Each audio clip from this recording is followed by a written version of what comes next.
여러분, 안녕하세요. 크리스마스 잘 보내고 계신가요?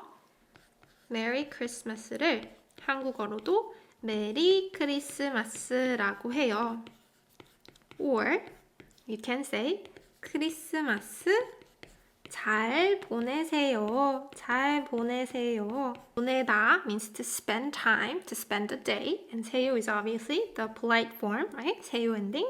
And 잘 means well. So it's literally wishing you a great Christmas. Spend Christmas well. Have a good Christmas.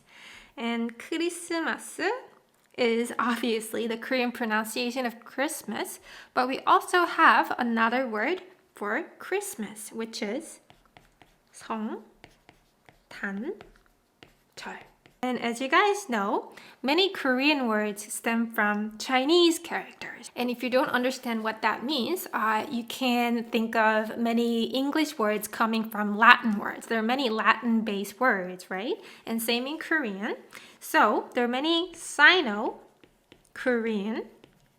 words, and Sino means Chinese. So Sino-Korean words means Korean words that are based on Chinese characters. Its meanings are based on Chinese characters. So let's look at what Chinese characters, what Hanja we call it, Hanja Chinese characters, this 성탄절 word consists of.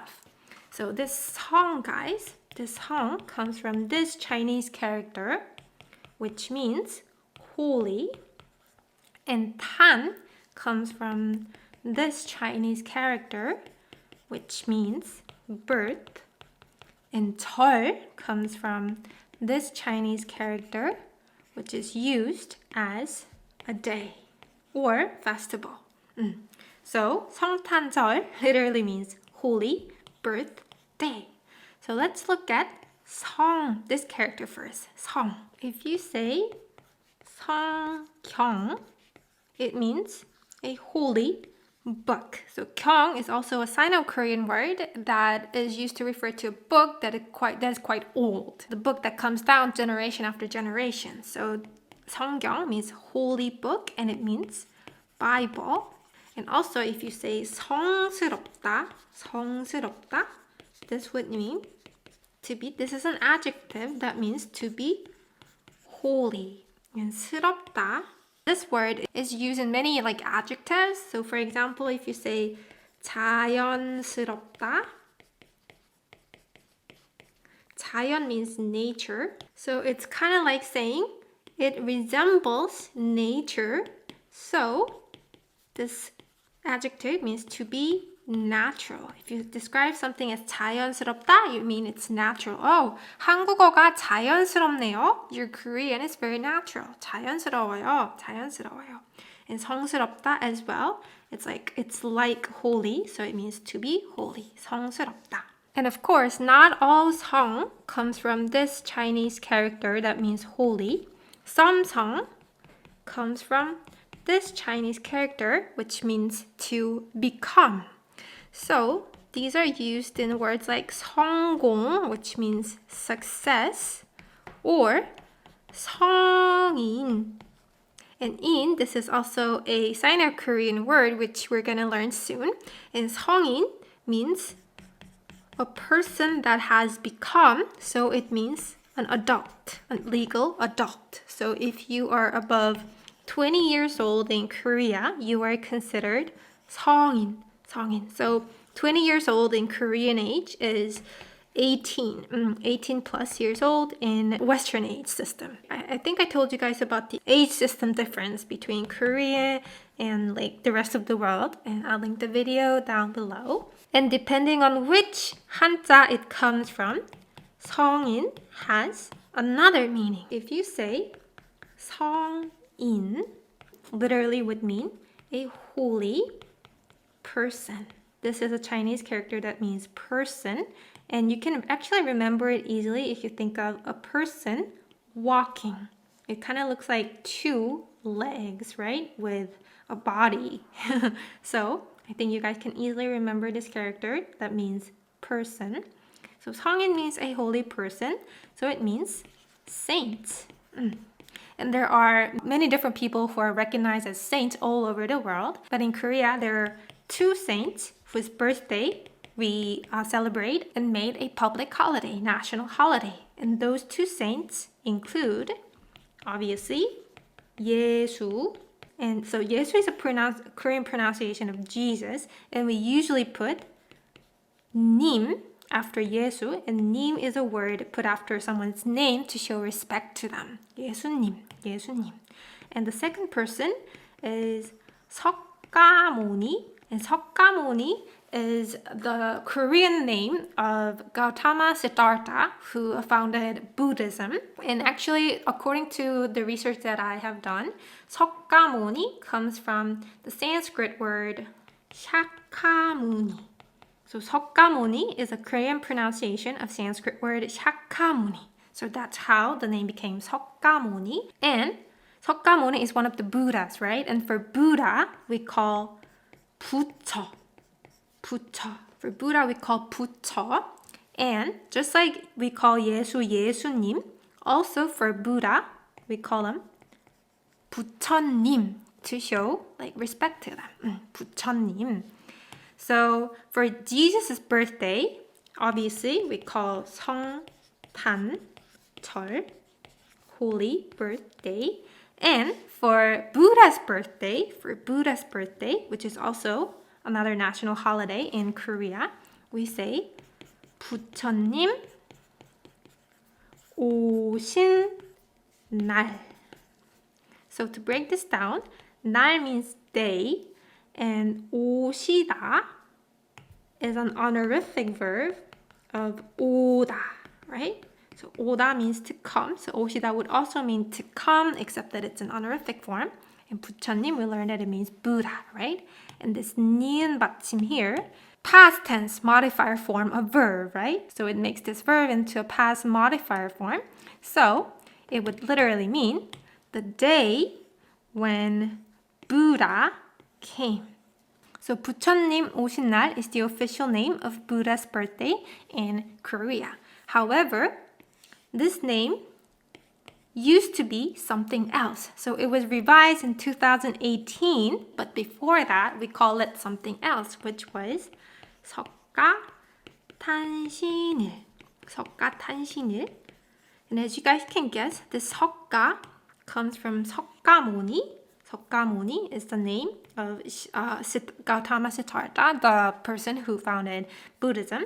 And 탄, we learned, means birth. So for 신, we know what il is, right? It's day. And for 신 also means day. But it is a more respectful form, more honorific form of day. So 신, both 신 and il means day. So there was actually a controversy surrounding this word, 석가탄신일, that it's not correct because there are two words that mean 신 in one word, and that's redundant. And the correct way to say this would be 석가탄신 or 석가탄일, literally the day when 석가 was born, 석가모니 was born, right? So I don't know, I think people in the government, Korean government, had some discussion about this name, that this is actually slightly wrong, and let's just change its name to pure Korean, 부처님 오신 날. That's how 석가탄신일 was changed to 부처님 오신 날 for Buddha's birthday. And just in case you guys are curious, 불교 means Buddhism. This 교 means teach or teaching. 교 is used in the names of many religions. So 교, which means teachings, also extend to the meaning of religion. So 불교 would literally mean Buddhist teaching, and 기독교, Christianity, 가톨릭교, or we also call it 카톨릭교, means Catholicism. So there are many 교 used in religions, right? And for Islam, we say 이슬람교. And for Hinduism, we say 힌두교. 힌두교. They sound very similar to its English name, right? Islam, Hindu. Islam교, 힌두교.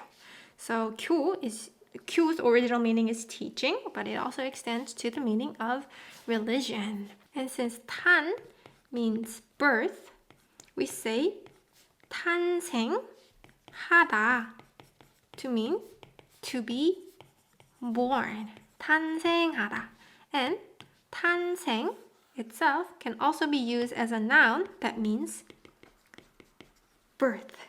Actually, there's another word for to be born, which is 출생하다. 출생하다, which also means to be born. And to break down this word, this 출 comes from this Chinese character, which means to come out. And 생 means life. So literally it means life has come out. So it means to be born. And for 탄생하다 as well, life has come out. Life has been born. So it means to be born.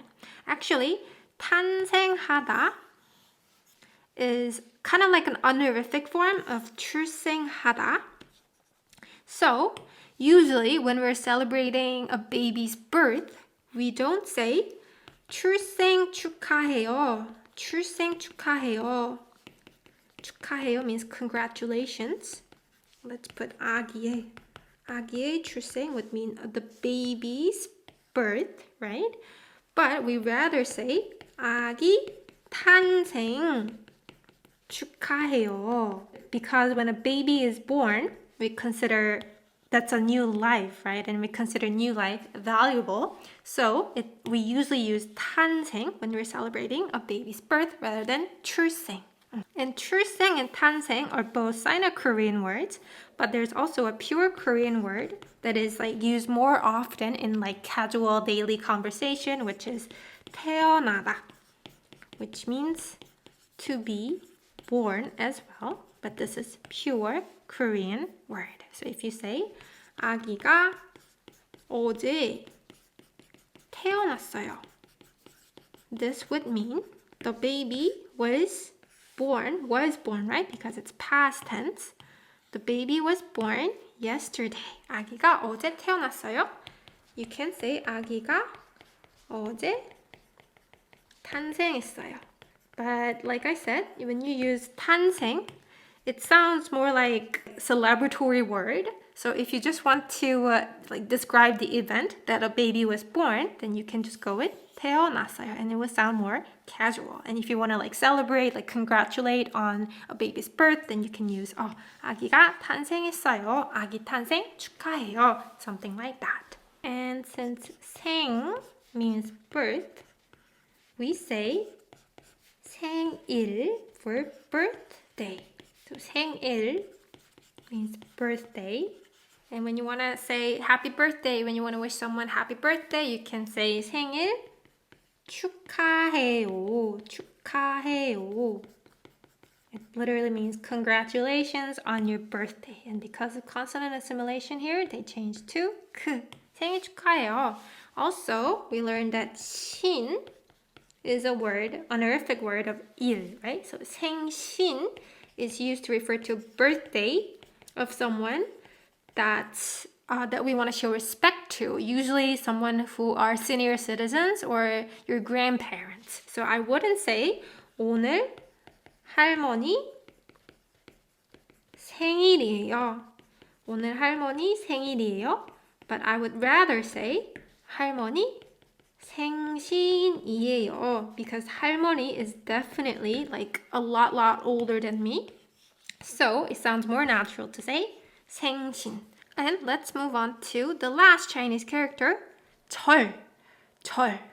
So 절 comes from Chinese character zie, and it's usually used in many public holidays in China as well. In Korean as well, many national holidays end in 절, and it means day, festival, some day that we celebrate. So 성탄절 obviously has 절 in it, and there's also 광복절, 광복절, which is the Independence Day of Korea, 광복절, and also 개천절, 개천절.